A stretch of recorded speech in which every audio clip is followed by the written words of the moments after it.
Tough questions, challenge assumption, and give a voice to the unheard. This is the Morning Express on Mainland 98.3 FM.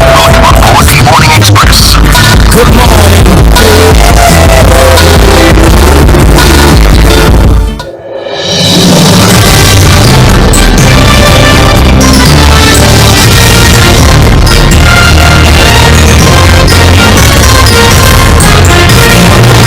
Good morning. Welcome to Mainland 98.3 FM, the sound of Lagos. It's Thursday, the 15th day in the month of August 2024.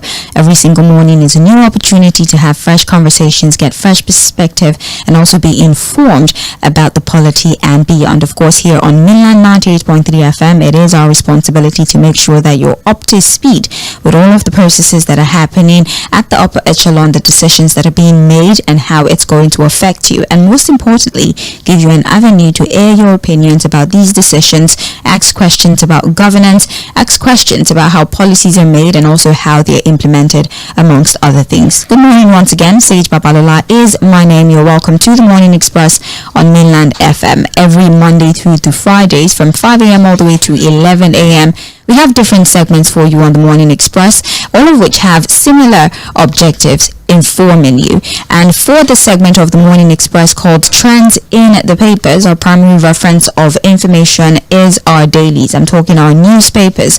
We pay attention to the top stories, have analysis on these stories, and like I said earlier, also through our multiple channels, give you an opportunity to speak about the top stories. Today's Thursday, which means it's Open Mic Thursday, and any story that you find to be most significant, you can most certainly talk about it.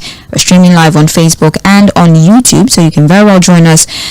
Whatever part of the world you might be, you can be a part of the program. As long as you have access to the internet, you have access to us. Facebook is facebook.com/mainland 98.3 FM. On YouTube, just go on there and search for Mainland 98.3 FM, and you can immediately join the live stream. We'll give out the phone lines and the other number for WhatsApp and text messages when it's time to take submissions. But for now, we want to talk and we want you to listen. Sage Babalola is my name. Fouad Zaid is joining us virtually for analysis that was promised to you as we start to look through our dailies. Fouad, good morning to you. A pleasure to always speak to you. Good morning, Sage. How are you doing? I'm fine, thank you. How are you doing? Good. Very good. All right then. So it's straight into conversations for this morning. Before we start looking at the stories that are on the front pages of our dailies, Fouad, I would like us to take a few minutes to have a conversation about something that really has been trending on social media, and I'm talking about the subversion bill. I'm pretty certain that you've seen that particular bill. I'm surprised it's not on the front pages of our dailies, because I did look through all of our dailies. I didn't necessarily find it in the front page, but it was in the papers. So I want us to talk about it. The subversion bill, and most importantly the reaction of Nigerians. And I should mention that that particular bill has been withdrawn. Obviously, some sort of adjustments will be made. But for those of you who are a little bit confused about what we're talking about, so there was a counter-subversion bill and other related draft legislation that sort of came to limelight yesterday. It has passed the first reading, but the bill contains quite a number of things that raised questions. And I'll do the best I can to take the content of that bill and then also tell you or give you an idea of the aspects of the bill that triggered a reaction yesterday on social media. Now, some of the clauses that we have in the bill is that there would be 25-year imprisonment or a 10 million naira fine or both for any person that is convicted of making a statement or taking an action that leads to separatist agitation or intergroup sectional conflicts in the country. Also, anyone found guilty of destroying national symbols or refusing to recite the national anthem and the pledge, or deface a place of worship, or intend to incite violence or undermine the federal government will also face a fine of 5 million naira and a 10-year prison sentence or both.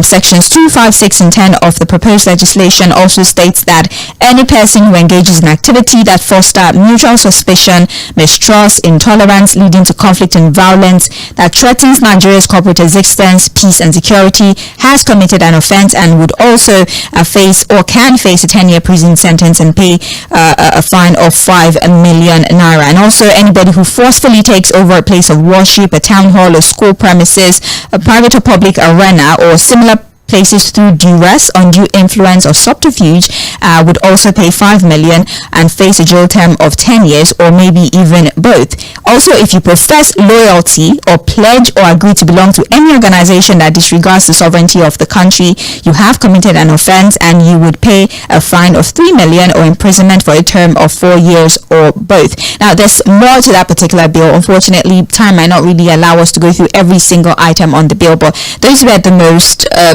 agitating ones for those who reacted on social media, and especially the part of reciting the national anthem and the pledge. So if you're refusing to recite the new national anthem or you're refusing to recite the pledge, you can face a jail term of about 10 years and you might pay a fine of 5 million or even both. So the argument for that is that this is a misplaced priority. But then there are also a group of people that think if maybe we take our minds away from the national anthem bit of this legislation, the other contents are actually significant if we're serious about maintaining peace and sanity in the country. What is your overall thought about the subversion bill? I think it's the most useless bill I've ever seen. Anyway, Why do you just like stressing me out? It's completely nonsensical. It's the most useless bill. You just always stress me out. And I'm surprised that bill is coming from a PhD holder. See, I'm actually surprised. With all due respect to the speaker, who has a PhD, he's also a teacher. He has a very rich cultural background. I think he's from one of the royal houses. And he's well read, well exposed, well educated, and I'm shocked. I'm actually shocked that such a bill has emanated from someone of that caliber. And again, the writing has been done as a result of the outrage of Nigeria. I think we have to, no matter what you think about the social media community, I think it's also one viable platform where people are now holding their leaders to account, where they are also able to express their dissatisfaction about some of the shenanigans that we see in the political space here in Nigeria. Look, Sage, in the past, this would have probably passed without anybody even knowing. If you understand what I'm saying. Yeah. And look at what has happened. Is withdrawn the bill. The spokesperson has said that, look, it's a listening, there is data, blah, blah, blah, all of that. But again, this is purely an attempt to demonize the idea of dissenting opinion in a democracy. See, if you read through everything that is put together, these are the things you see in a military regime, where any attempt to ask questions, any attempt to put up a dissenting opinion or view on government policies and ideas are criminalized. Because what the bill intends to do, basically, is to criminalize any idea of a protest or a dissenting opinion or a disagreement with any political decision, policy, or idea. Basically, this is a bill that was intended to entrench totalitarianism, dictatorship, authoritarianism, that is completely at variance with everything democracy stands for. So, as far as we run a democracy, the bill is completely nonsensical, doesn't make any sense, it's useless as it is from everything that has just been read out. So, again, it's good that it has been withdrawn, but it should tell us a whole lot of things about the minds of the people that are governing us, what they are thinking about, their perception of us, their perception of governance. Are they even listening to the cries of the people? Are they listening to the yearnings of the people, the sufferings of the people, the hardship in the land? It's obvious that these guys are far from reality. They live in a different world. No probably stay on Edge and Pluto. They don't understand what we are saying.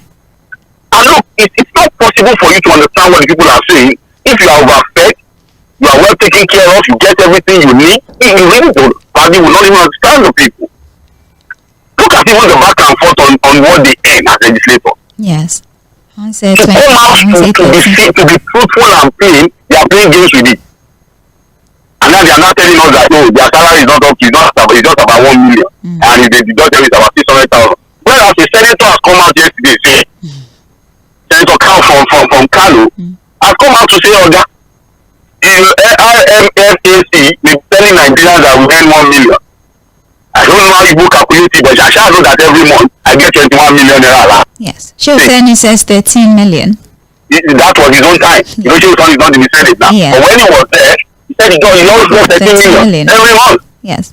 But But the senator who is calling in the Senate here from Kano has come out to say, Oga, I don't know what you would have said, you might insult about for all he cares, and you will say the truth, and I don't know how people are calculating it, but I get an alert of 21 million naira every month. And I can even tell you that look, the 21 million that these guys get, I'm sure some of them will be getting more than that. This is a the assembly that runs its own budget, they do whatever they like with money, they are not accountable to anybody. I'm sure some of them probably get double. If you check and recheck, really. God knows what the Senate president will be earning. God knows what the deputy Senate president will be earning. The speaker, the deputy speaker, another principal officers. Because, like, if we hear government just say, they run their own budget. They determine what they're going to pay themselves. Forget about what is officially written as what they earn. Added to that is the subversion of constituency projects. Several investigations have shown that a lot of the constituency projects are diverted and gotten by public contractors or some of these legislators. Say, are you telling me a legislator in Nigeria will spend billions of naira to win an election only to be getting 1 million naira salary every month? They play. They play my fans like they say this. It's a useless deal. Thank God has been withdrawn. Well, it has indeed been withdrawn. It was sponsored by the Speaker of the House of Representatives, Tajuddin Abbas. But then again, Fuad, are you telling me that there's not a single item on that bill that you think is worthy of consideration? Look, again, if you look at, see, in democracy, you have to be careful. And the devil is in the details. You see, sometimes things are presented, for every conversation we have now, they talk about national security. Yeah. For every conversation you talk about now, they will tell you their national security implications for people's actions. You want to gather on a peaceful protest, they tell you, you are threatening national security. You are trying to attempt a regime change. That's the new word now. It's regime change. You understand? And how we say that we run a democracy, it is within the rights of the people to have dissenting opinions about government policies, ideas, and also have the right to ventilate those ideas so long as they be peaceful about it. Even look at this idea of, you want to criminalize the idea of people sponsoring a protest. Why not? Keep on. If I belong to a group, for example, now, and we decide that, look, we're going to protest against the decision of the government or something, I have a right, if I have the money, to sponsor t-shirts, to pay for placards. How has that become a criminal idea? I will say that, look, the things we do today, we have to be careful, because we are only laying the precedence for a worse behavior in the future, because there are people that will now take what we are doing and take it to the next level. Maybe at that time they begin to arrest people in their houses, to check people things we say, during the military are going to come back. Whether we like it or not, we want a constitutional democracy. We might have issues with our constitution, but the rights of the people are well enshrined in that constitution, and anything that tries to subvert it, that tries to criminalize the idea of people's rights, is alien to any form of democracy. That's what do their job. I've always said it. For example, when anytime the issue of Nnamdi Kanu comes up, I always say that yes, while I think that look, there should be a political solution and it should be released, but it can't be unconditional. People have said, Nnamdi Kanu should be released. No, it can't be released unconditionally. The condition for me to release Nnamdi Kanu should be that look, it should renounce any form of violence against the Nigerian state. Renounce any form of violence against the Nigerian state. Yes, you might be dissatisfied with the structure of the country. You might think that your people are marginalized and you want to speak to that issue. It is within his right. But the moment you begin to call for arms and ammunition against the government, or you begin to go illegal in the form of regime change, then the government has a right to react. It's your creative people have the right to do their job. We are going to protect the democracy, and the narrative is not going to be a single narrative from government. We all have a right to speak truth to power in the discussion of nation building and protection and deepening of our democracy. That's what we are saying. All right. Well, thank you for your analysis. If you'd like to really read the counter subversion bill, is in the Punch, is in most of the papers. It might not necessarily be on the front page, but it's in the papers, or you could just or you could just read online. You could Google it, the counter subversion bill, and I'm pretty sure you'd have access to the information, so you could read the bill in its entirety. We don't have time to take every single item of that bill.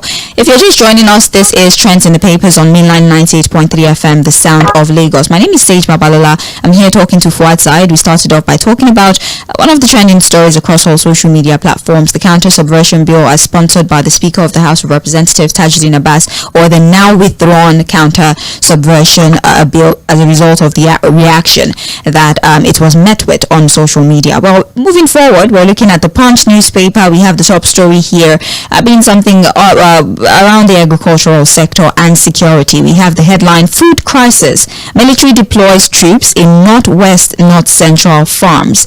And we have the riders to the story. Farmers Association Lord Tinubu says move will boost harvest, tackle food insecurity. Deployment will grant farmers access to farms, ensure hitch-free planting season, says DHQ. Now, the Defense Headquarters has said troops have been deployed across farms in the northern part of the country, especially in the northwest and the north central. According to the Military High Command, the deployment was to ensure the adequate protection of farmers from bandits, terrorists, and other criminal elements. Fuad, over 332 farmers have been killed across the country in just the first quarter of this year. Last year, right, within the same period, I'm talking January to June of 2023, we had 128 farmers who were killed. But now we have 332, and that's those that are accounted for, right?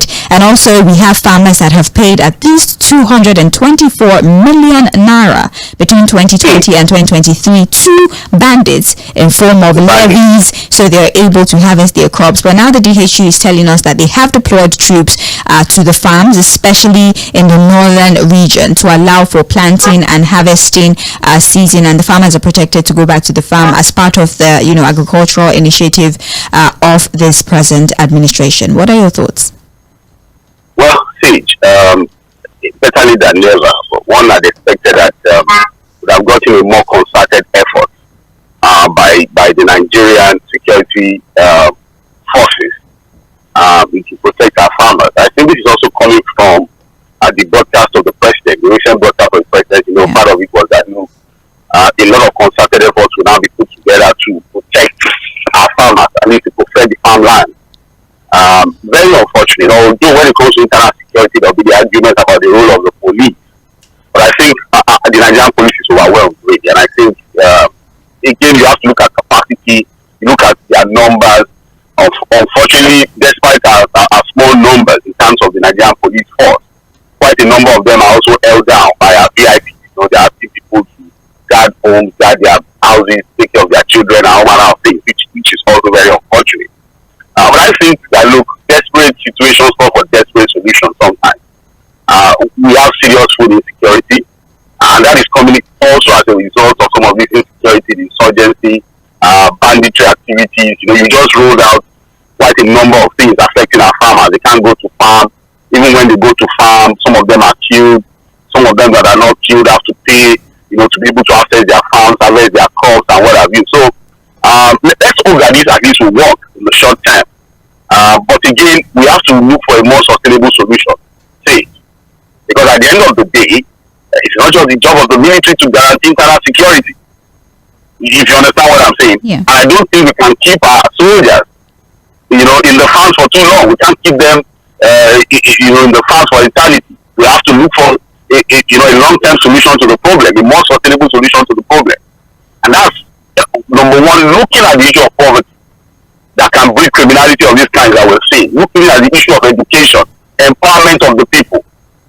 Because whether you like it or not, there's a direct link between poverty and criminal activities of the people. Although you can't excuse criminality, but the reality is the reality, the fact is the fact. You can't have people so impoverished. You can't have people so uneducated and not expect that you're going to see a corresponding level of insecurity. And so it's important that we also take care of that part of our lives.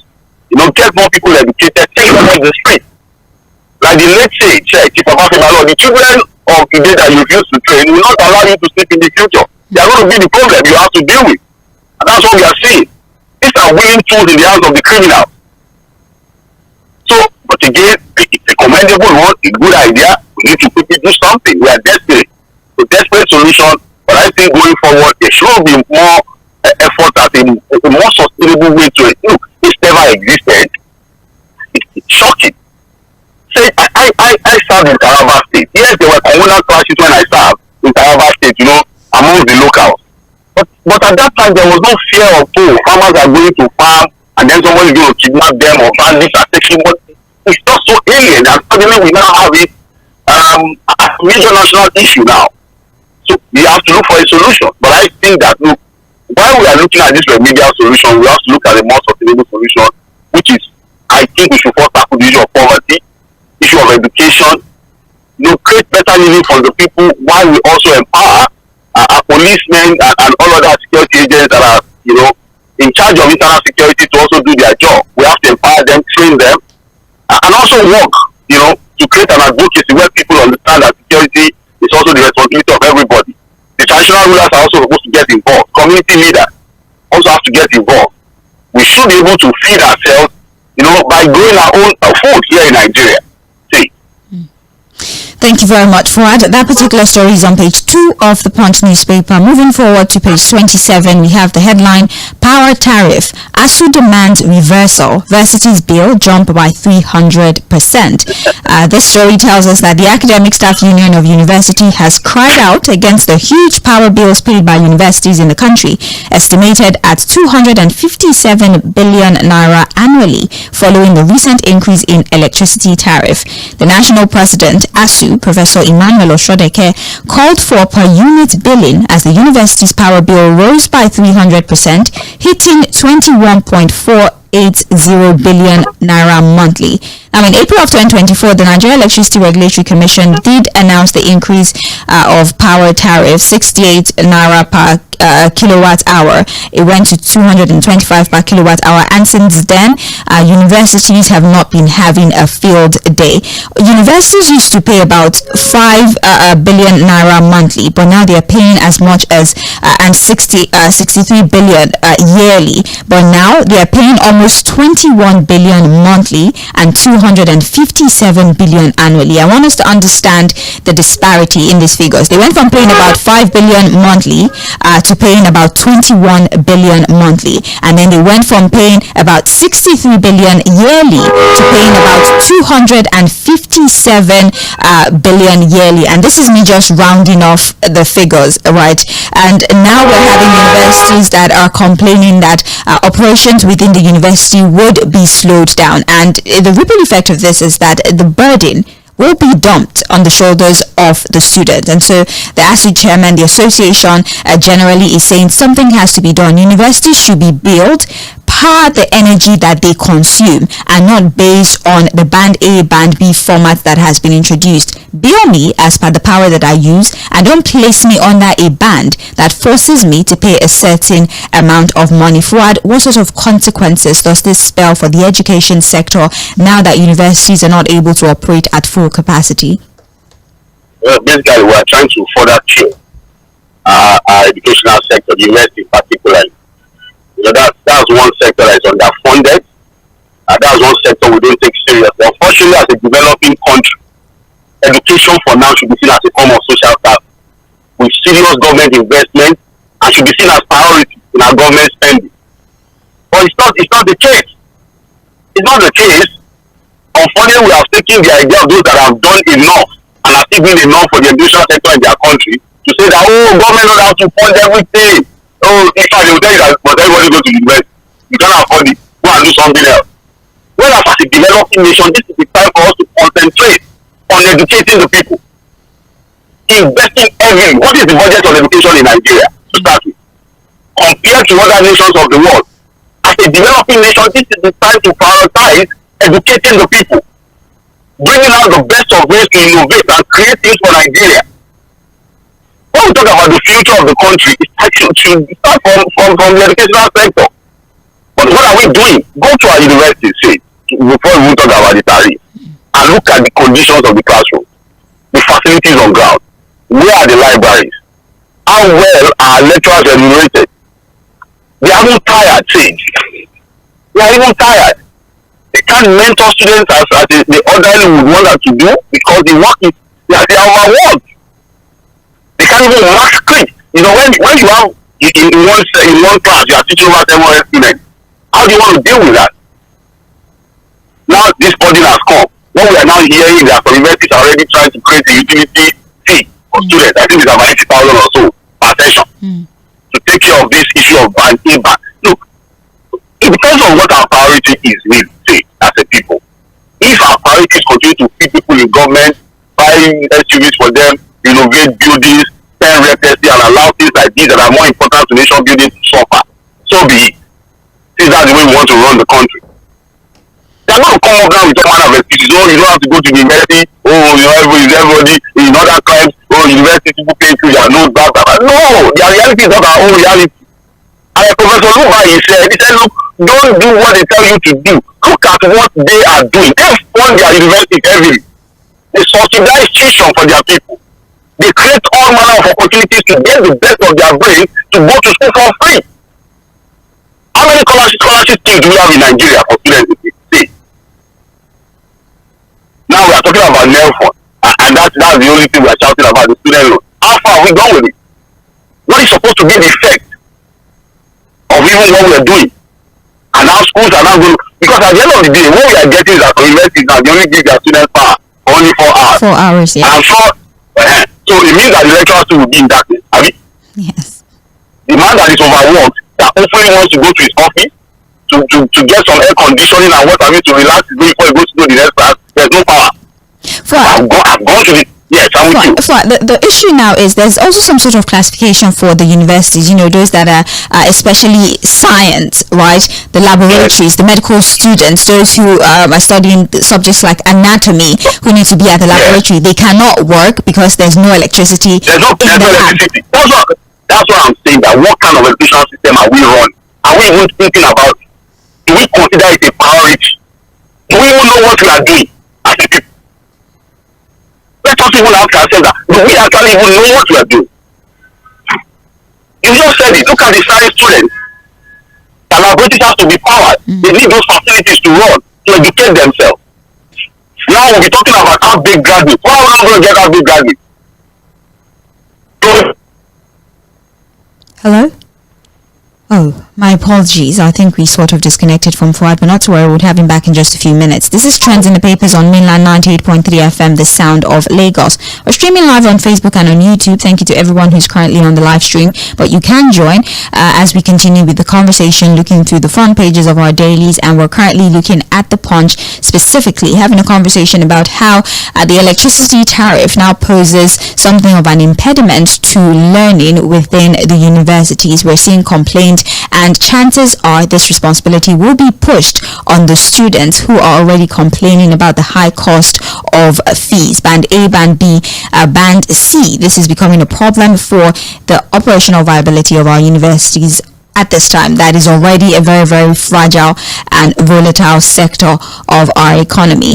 We would soon reconnect with Fuad so we can continue with the conversation, and you can actually start dropping your submissions using the live chat option on Facebook, since it's Open Mic Thursday. And right after we finish conversations, I'll do well to read the messages before we even open the phone lines. I think we have Fuad back now. Fuad.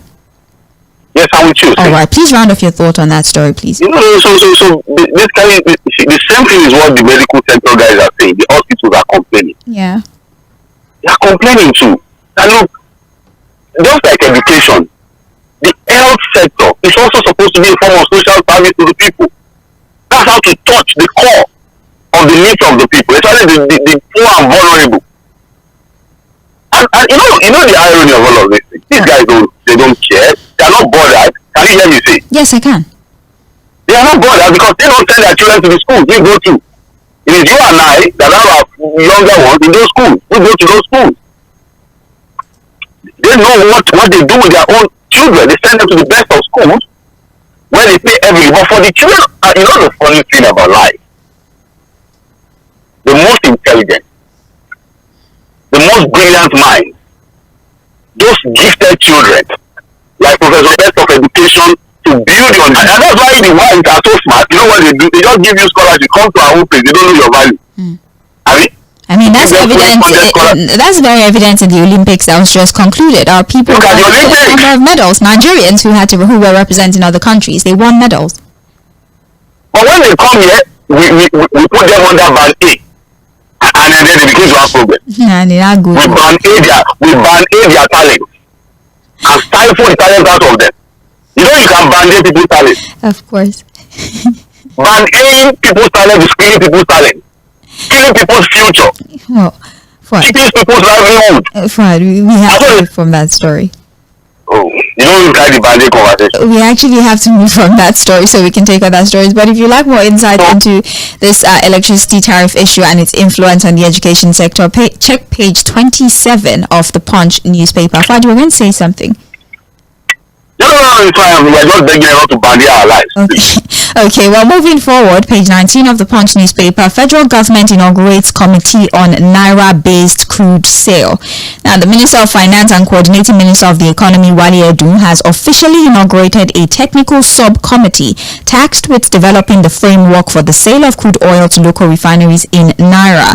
Crude oil supply to domestic refineries has been an issue for months, particularly since the multi-billion-dollar Dangote refinery came on board, and following the president's initiative of selling crude to these local refineries in Naira, there's been a need to form a committee to see to it that this particular initiative is properly implemented. So some of the committee members, right, they include the Permanent Secretary of the Ministry of Finance, Mrs. Lydia Jafia, the Executive Chairman of the Federal Inland Revenue Service, Dr. Zach Adedeji, also representatives from the Nigerian National Petroleum Corporation Limited, representatives from the Central Bank of Nigeria, African Bank, and the Nigerian Upstream Petroleum Regulatory Commission. So these are the individuals that constitute that committee that would see to the proper implementation of the Naira-based sale of crude to Dangote Refinery, who is going to be the pilot, and other upcoming modular refineries or smaller refineries later in future. What? You know what I'm going to say. I do. So let's just do this fast. One. Let's do this fast, please. Wait. So, a presidential directive now requires a committee for it to be implemented. Yeah. And you know what we do when we form a committee? I don't know. You don't know? I don't know. No. You don't know when we form a committee, what we try to do? I don't know. Tell me. I'll tell you. I'm sure you do. Hey, like my faculty is one said, but I have to give the credit to it. In Nigeria, when we are not really intended on solving any problem, but we pretend to want to solve it, or pretend to people that we are trying to solve the problem, what do? We form a committee. I'm just quoting, I finished the quote. I don't know. Oh my goodness. What is there in the presidential directive that crude oil should be sold to our local refineries in Naira?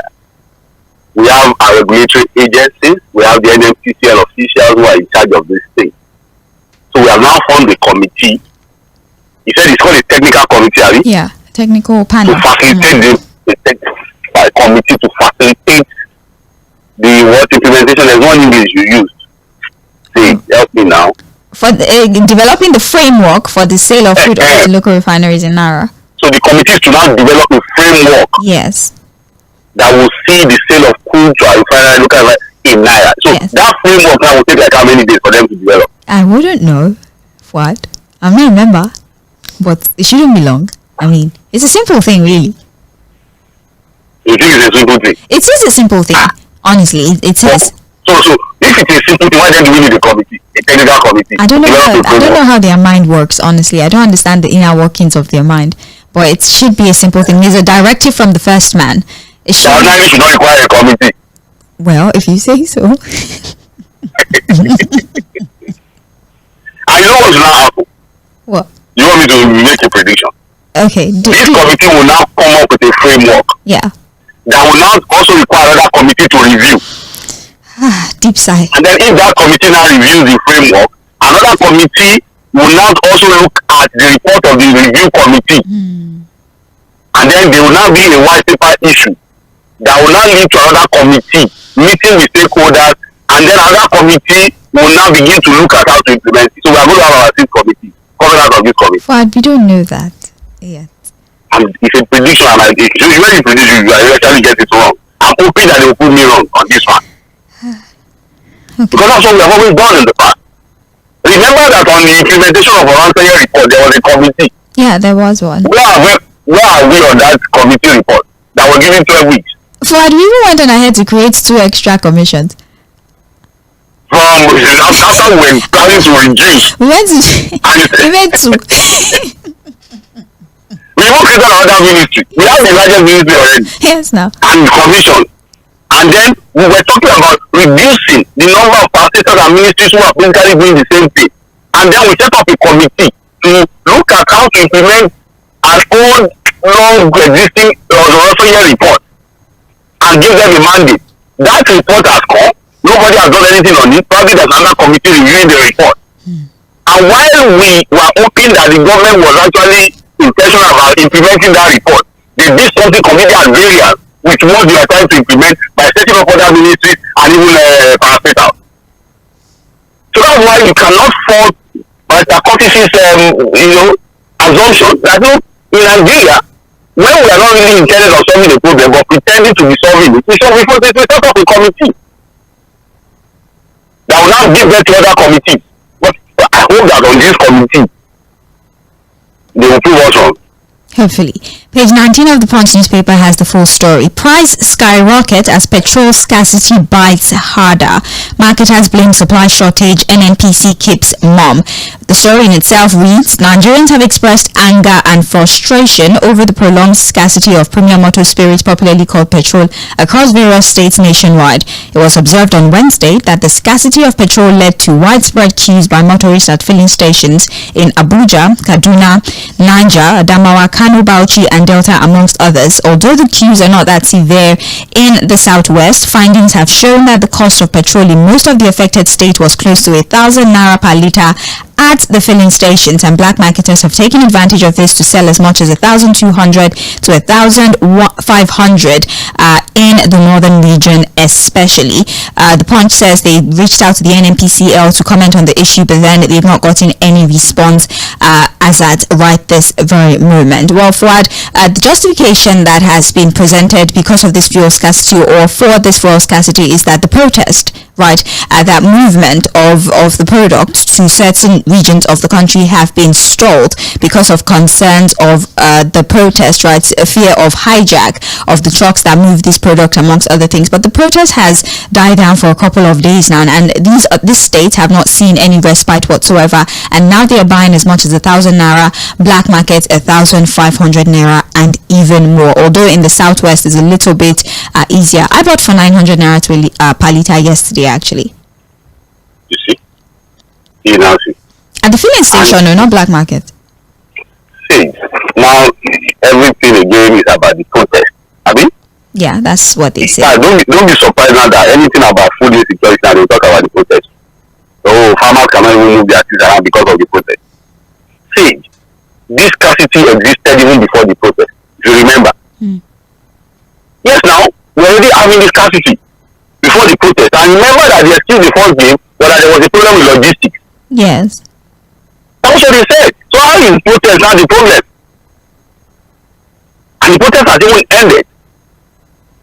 And I doubt that during the protest, many of the major roads were never blocked. And I don't think there was any incident where anybody attacked anything. For the better part of the country, there was even no protest, except if you look at it, if you aggregate it out of the 36 states, I doubt if 15 states had the protest, really. When I say protest, real protest. So this is, you see, how do you explain this? How do you explain this? You put people in charge, like we say, we go to the polls, people queue under the sun, under the rain, they do everything to elect people to get into government to solve their problem. That's the reason why we submit our right, our mandate to people to take charge of governance, basically to better our lives. I mean, is that the reason why we vote for people? Yeah. And then those people we vote for, we now appoint people, put them in position of authority to also ensure that there's an implementation of policies to better the lives of the people. But unfortunately, what do we get in return as a people? We get excuses for failure. We get excuses for them not being able to do the right thing. Back to back, it's always excuses upon excuses. Well, and then they now become the problem that we now start to solve. The people that we have elected, that have appointed people to solve our problem, will now be the problem that will now be racking our heads and going to solve. How did we get to the point where, as a nation, God has given us food for it? How many nations of the world did God bless like that? Food. It's not even an ordinary food. It's a sweet food that God gave to us because He likes us, because He loves us. We are His children. And then we have the food. We built refineries. We ran those refineries down to the point that as a nation, as an oil-producing nation, we don't have any functional refinery. Over 35 years of that now, we have still not been able to revive one.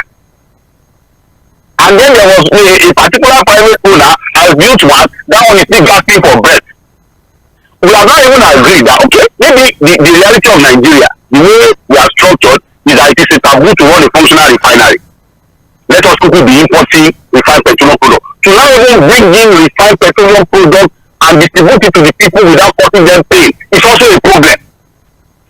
See, you cannot refine locally. You can't run functional refineries. You are not able to produce enough food. Okay, go out there, since that is what you want us to continue to do, import the thing in, distribute it seamlessly so that people are not put through hardship and pain. It's also a problem. So what do we expect to get from these people now? Pain and suffering and excuses? Is that how we are going to continue our lives? Well, Fuad, aside from that, we're having conversations also about a shortage of or supply shortage also as the problem. The marketers are saying that there's a supply shortage because they're unable to even get the product at the NNPCL stations. So that's so the NNPCL is so important. Like they always tell us. The marketers are saying they can't even buy from NNPC because they're not selling. So you should now see that it's not a protest. Because these marketers are saying that they are not even able to get the product for. So it's not even about moving it around or not being able to move it around. It's that look, there's a problem, and look, let's always tie these things together. The NNPCL just told you guys that look, they are owing us about 4.7 trillion naira. And look, there seems to be a problem with the capacity of the supply shortfall somewhere now because they are just managing the situation. On Tinubu to sack oil sector chiefs. Stakeholders within the APC, known as the Tinubu Legacy Coalition (TLC), in a private letter to the president yesterday, has demanded the removal of Mele Kyari, Gbenga Komolafe, and also Farouk Ahmed as heads of the Nigerian National Petroleum Company Limited, Nigeria Upstream Petroleum Regulatory Commission, and Nigeria Midstream and Downstream Petroleum Regulatory Authority, respectively, over non-performance. So now they're calling for the removal of the heads of stakeholders or the heads of these oil sectors for non-performance. So do you think that maybe a change of guard is now necessary? I think so. Well, but again, we also have to look at the structure. Right. Because again, in a change of guard here, we are talking about changing the bottle. But we also have to change the wine. Putting lipstick on a pig, metaphorically speaking. Sorry? Putting lipstick on a pig, like the metaphor. Exactly. So you need to, so you don't continue to deceive yourself, because if you change, the bottle and you change the wine, there's no problem. Yes, I think that we need new people at that level. In the headship of the NNPC, I think we need somebody with a completely different idea. You can't have somebody who consistently lies to the people, leading that kind of sensitive institution. Somebody that will say something today, and you know that tomorrow it will never happen. Don't quote him. He has told you people. Somebody that will tell us not to quote him. At least I need somebody that will say, look, quote me, this thing will happen, and it will happen. Not somebody will say, I don't know, don't quote you. Somebody basically just passing around with us. And I'm sure the other restaurants too are in control with him. They are it's a coverage idea. This one says this one, they back it up. So I agree, but I also think that we need to look at the structure of the Nigerian oil sector. Right. Like the late Tဃᴜ said, there are layers and layers and layers and layers of confusion in the way we manage the oil sector, and we need to unbundle it, we need to unravel it, we need to probe it, and make the operations of the Nigerian oil sector seamless. Look at what Saudi Arabia is doing now. See, those people are not angels, they are not spirits, they are human beings like us. Right. They are now making money also for ⴜᴜᴜ. See, one Brazilian footballer now is being begged to come to the Saudi Arabia. If you see the money they are trying to offer it, if you see the money they are offering the guy, It's our national budget money. they want to play footballer. Fine. We actually have to go because we're running out of time really fast. Well, page 19 is where you find that story. I'll read the rest of the headlines that we have. 149 Nigerians repatriated from Niger. This speaks to the migration crisis on our hands. For a lot of people are attempting to access Europe from Niger, and we've seen about 149 of them being returned to Nigeria because they were stranded in Niger. The full story is on page 27 of the Punch newspaper. We have minor stabs two siblings remanded in Ekiti juvenile home on page 5. The crime rate among young people now is so scary. I saw a story yesterday. A 14-year-old and some religious cleric connived together to murder another friend of his because they apparently wanted to use him for money ritual. It's so ridiculous. I believe this was in Oyo State, right? The story is everywhere. This particular one is in Ekiti, page 5. That's where you see the story. We also have this one here. EFCC detains NACON chair, recovers 314 Saudi Riyal from page 29. People went to Saudi Arabia, only land when you are supposed to go there begging God, and the allegations that they stole money. Yeah. You go to Saudi Arabia and then you come back telling people money. It's on page 28. And why are you shocked by that? I'm surprised you're shocked because you've seen many things. I don't believe that this should shock you. It's on page 28. Do you know what it means to go to the Holy Land and come back? I have no idea. Let's move very quickly to The Guardian and see if we can read the headlines on the front page of The Guardian newspaper. Speaking about our poor maintenance culture in the country, The Guardian has a report here. 39 dams moribund over poor maintenance, obsolete equipment. There's a whole graphical representation of what's going on with those dams. You can read that report. Is on page 6. For dams, just 10 seconds to say that dams, agriculture, power, water supply, a lot of things comes with how these dams were built. Hydraulic. Go and check again. I think we have several dams across the country. Those dams were built years back. Yes. Not the same way we are not able to maintain our refineries. We can't even run these dams properly. They were built years back. Now we are allowing those dams to decay. And part of the problem is that these dams were built for agricultural purposes, for power purposes, for water supply to communities, irrigation. And here we are, the dams are not running. Unfortunately. So what exactly are we able to do properly now? It's people's money. It's on page 6 of the Guardian newspaper. In an interesting twist of events, Yusuf visits vandalized Kano High Court, says sensitive document on Ganduje stolen. Sorry for the laugh. It's on page 30 of the Guardian newspaper. We'll talk about this when we come back from Mainland Focus, okay?